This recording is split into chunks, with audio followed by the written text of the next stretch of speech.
반갑습니다. 인성교육이 인생을 가린다에 대해서 이야기 나눠보도록 하겠습니다.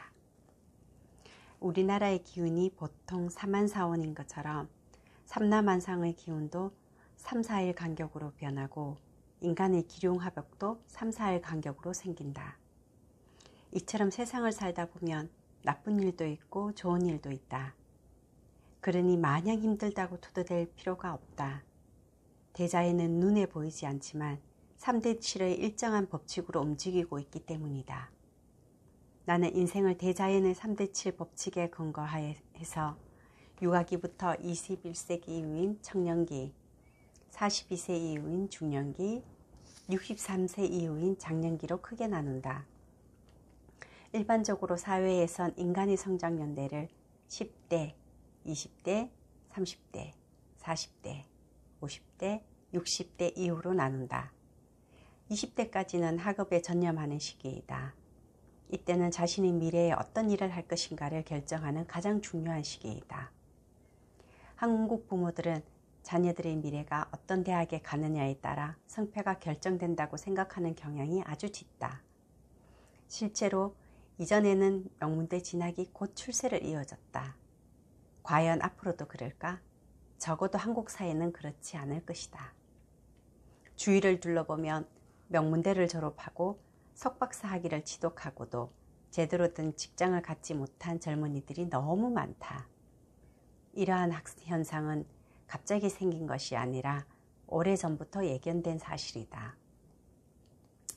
이것은 개인의 능력보다는 학력 만능주의가 빚어낸 하나의 모순이다. 그럼에도 불구하고 우리나라의 교육제도는 여전히 갈팡질팡하고 있고 부모들은 이런 모순도 교육제도에 목매고 있는 실정이다. 나는 한동안 이 문제에 대해서 심각하게 고민한 적이 있었다. 사실 좋은 대학에 들어간다는 건 남들보다 공부를 조금 더 잘한다는 것뿐이지 모든 능력이 뛰어나다는 의미는 아니다. 그보다 더 중요한 것은 개인의 인성과 창조적인 능력이다. 대개 한국은 자녀가 한두 명뿐이어서 육아기부터 10대까지 부모로부터 가행보호를 받다 보니 그에 대한 부작용으로 능동성은 없어지고 수동적으로만 자라왔다.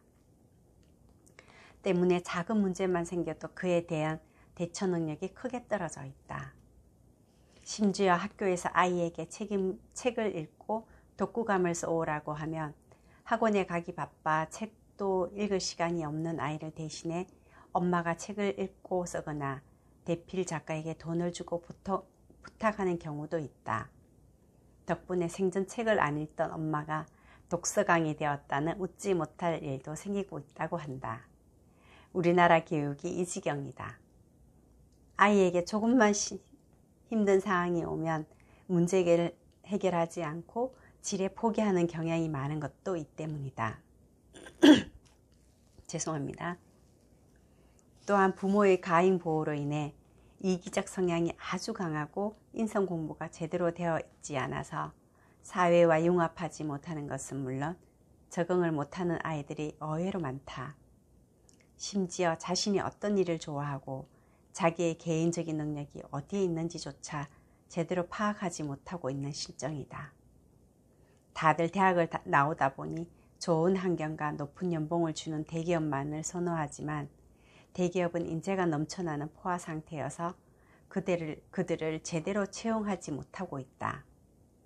그와 반대로 과학력 젊은이들이 3D 직장을 회피하는 바람에 유망한 중소기업들을 일할 사람이 없어서 오히려 심각한 위기에 빠져 있고 이 자리를 외국인 노동자들이 대신하고 있다. 더 큰 문제는 초등학교와 중학교 때부터 창조적인 교육보다는 진학을 위한 주입식 학습에 주력한 결과 공부는 잘하지만 그들이 현장에만 오면 오히려 창조적인 능력이 떨어져서 도태되는 경우가 많다는 것이다. 따라서 기업은 공부 잘하는 젊은이를 원하지 않고 창조적이고 예절 바르며 좋은 인성을 가진 젊은이를 원한다.